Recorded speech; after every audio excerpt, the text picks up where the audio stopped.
అందరికీ నమస్తే. Welcome back to my YouTube channel Rameshri Adda. నేను మీ రమేశ్రీ.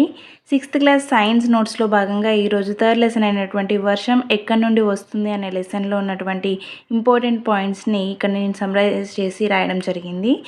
సో ఈ నోట్స్ అనేది మీకు టెట్లో అయినా డిఎస్సిలో అయినా కానీ ఉపయోగపడుతుందని నేను ఆశిస్తున్నాను. సో ఫస్ట్ లెసన్ అయినటువంటి మన ఆహారం, సెకండ్ లెసన్ అయినటువంటి అయస్కాంతాలతో ఆటలు అనే 2 లెసన్స్ని కూడా నేను ఇలాగే సమ్మరైజ్ చేసి ఈ వీడియో చేయడం జరిగింది. సో ఈ వీడియోలో కూడా వర్షం ఎక్కడి నుండి వస్తుంది అనే లెసన్లో ఉన్నటువంటి ఇంపార్టెంట్ పాయింట్స్ని చూసేద్దాము. సో లేట్ చేయకుండా వీడియోలోకి వెళ్ళిపోదాము. సో గాలి, ఎండలాగా వర్షం కూడా ఒక సహజమైన అంశమే. సో నీరు అనేది ప్రకృతిలో 3 రూపాలలో ఉంటుంది: ఘనరూపం, ద్రవ రూపం, వాయు రూపం. సో ఘన రూపాన్ని సాలిడ్ స్టేట్ అంటారు, ద్రవ రూపాన్ని లిక్విడ్ స్టేట్ అంటారు, వాయు రూపాన్ని గ్యాషియస్ స్టేట్ అని అంటారు. సో సాలిడ్ స్టేట్లో మనకి నీరు అనేది స్టోన్ రూపంలో లేదా ఐస్ రూపంలో ఉంటుంది. లిక్విడ్ స్టేట్లో మనకి నీరు అనేది వాటర్ లానే ఉంటుంది. అండ్ గ్యాషియస్ స్టేట్లో మనకి వాటర్ వేపర్ లాగా మనకి నీరు అనేది ప్రకృతిలో మనకి ఉంటుంది.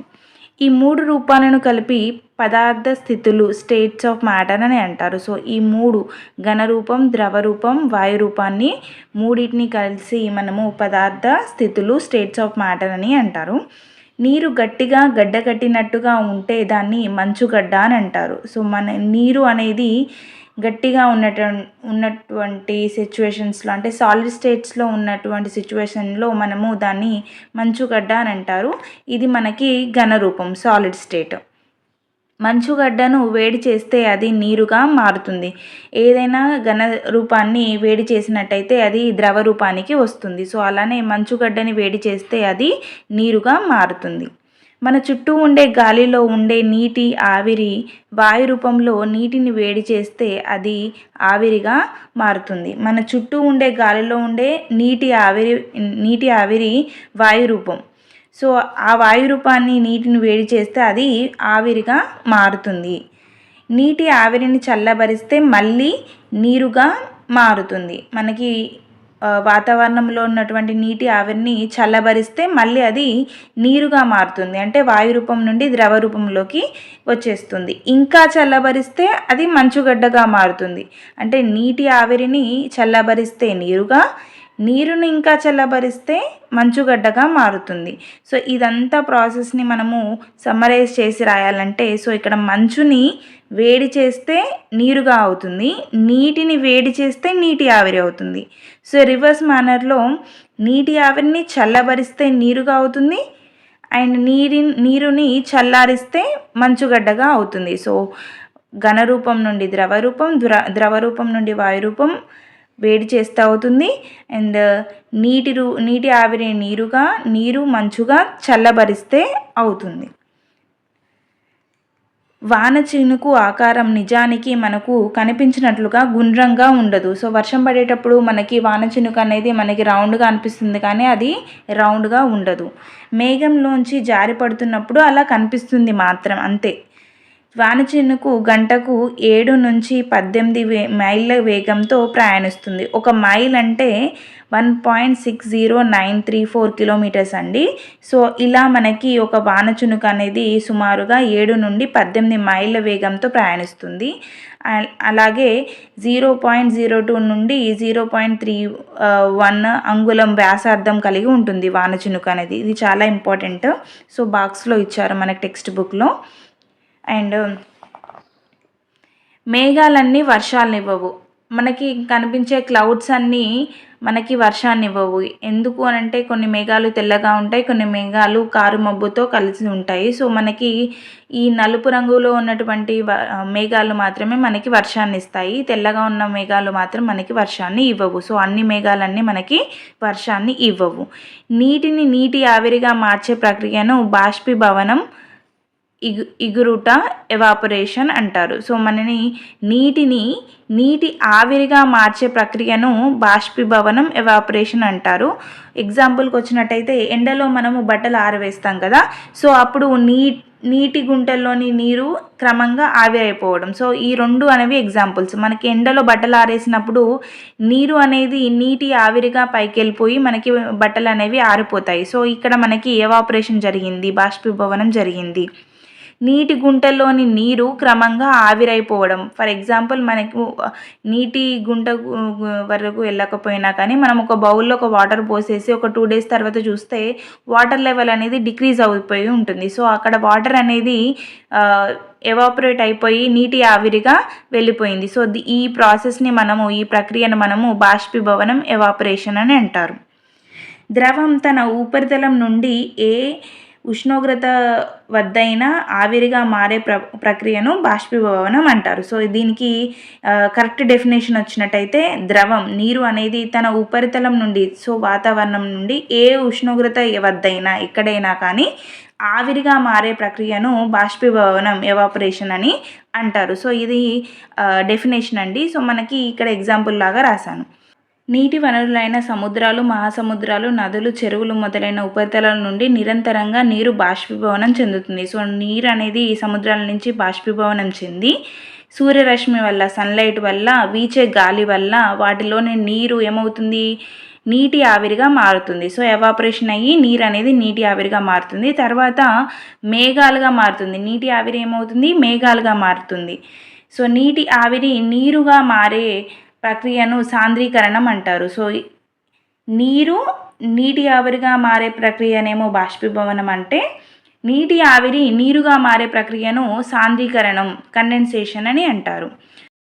నీటి ఆవిరి గాలి కంటే తేలికగా ఉంటుంది. సో నీటి ఆవిరి అనేది మామూలుగా గాలి కంటే కొంచెం లైట్గా ఉంటుంది. అందువల్ల అది వాతావరణంలోకి పైకి చేరుతుంది. సో ఏదైనా కానీ లైట్ ఆబ్జెక్ట్ అనేది సో పైకి తేలుతుంటుంది కాబట్టి నీటి ఆవిరి కూడా గాలి కంటే కొంచెం పైకి చేరుతుంది.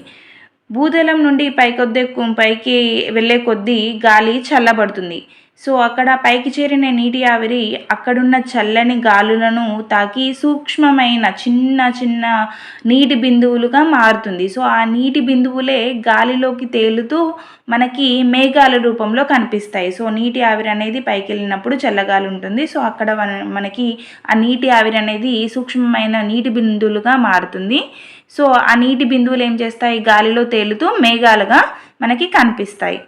సో మేఘాలు ఒక చోట స్థిరంగా ఉండలేవు, ఎందుకంటే అవి లైట్ వెయిట్గా ఉంటాయి కాబట్టి అవి గాలి వీచే దిశకు అనుకూలంగా తరచూ కదులుతూ మనకి కనిపిస్తాయి.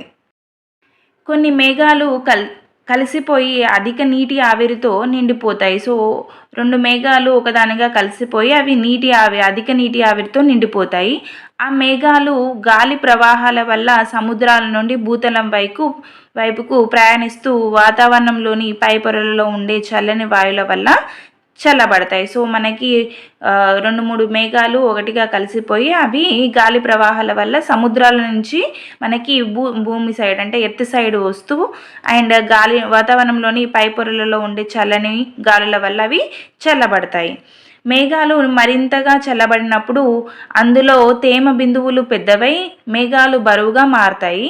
సో అప్పుడు మనకి భూమికి వైపుకి ఉంటాయి కాబట్టి అవి భూమి వైపుకి బరువుగా ఉన్నది ఏదైనా కానీ కింది దూరుతుంది కాబట్టి సో లైట్గా ఉన్నప్పుడు మేఘాలు పైకి వెళ్ళిపోతాయి. సో మనకి ఈ మరింతగా చల్లబడినప్పుడు అవి నీటి బిందువులు అనేవి చాలా హెవీగా అయిపోయి భూమి వైపుకి దిగుతాయి, కిందికి వస్తాయి. ఆ మేఘాల రంగు తెలుపు నుండి నలుపుకు మారుతుంది. సో లైట్గా ఉన్నటువంటి మేఘాలు అనేవి తెల్లగా ఉంటాయి అండ్ నీటి బిందువులు ఎక్కువైన కొద్దీ మేఘాలు అనేవి తెలుపు నుండి నలుపుకి మారుతాయి. ఆ సమయంలో ఆ మేఘాలలోని తేమ బిందువులు మరింతగా పెద్దదవుతాయి.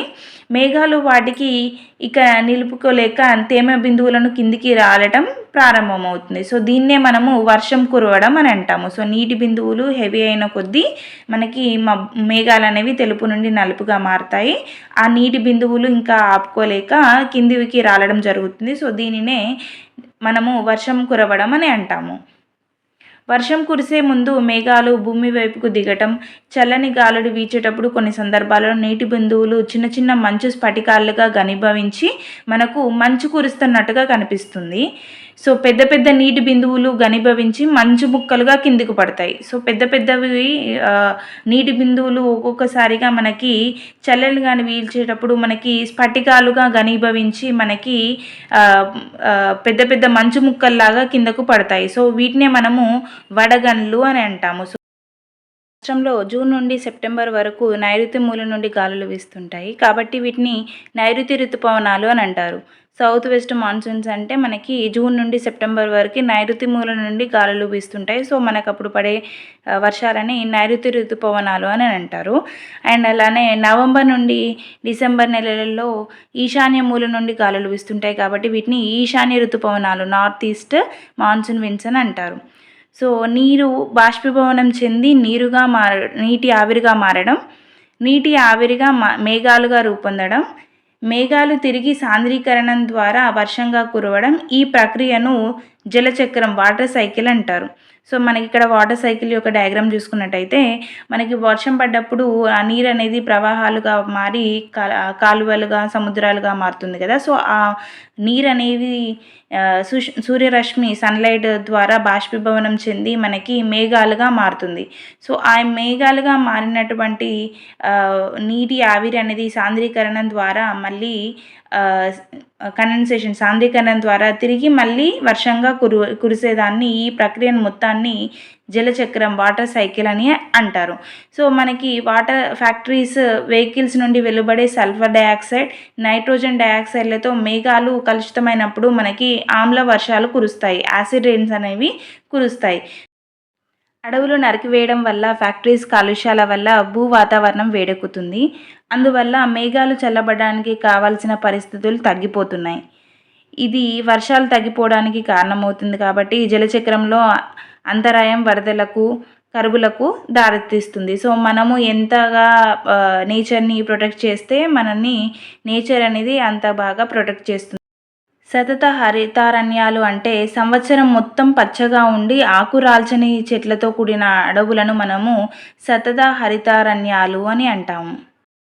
ఈజిప్ట్ దేశస్థులు ఎండ నుంచి కాపాడుకోవడం కోసం గొడుగును రూపొందించారు. తర్వాత కాలంలో వాన నుండి కూడా రక్షణ కొరకు గొడుగును ఉపయోగించడం జరిగింది.